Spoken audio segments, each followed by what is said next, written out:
Bu o'tmishda sodir bo'lgan hodisa allaqachon bo'lib o'tgan.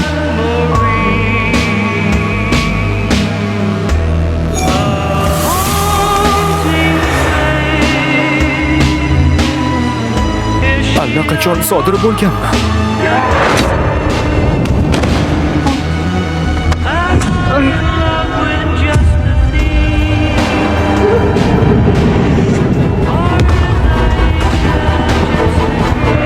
Yovuz ruh qalbi g'azabga to'la insonni topgan va boshqalarni o'ldirishga majbur qilgan.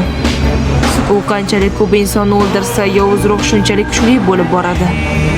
Oxir-oqibat bu kirgan tanani butkul nazorat qila boshlaydi. Shu bilan yana kimnidir o'ldirish xohishi kuchayib boradi.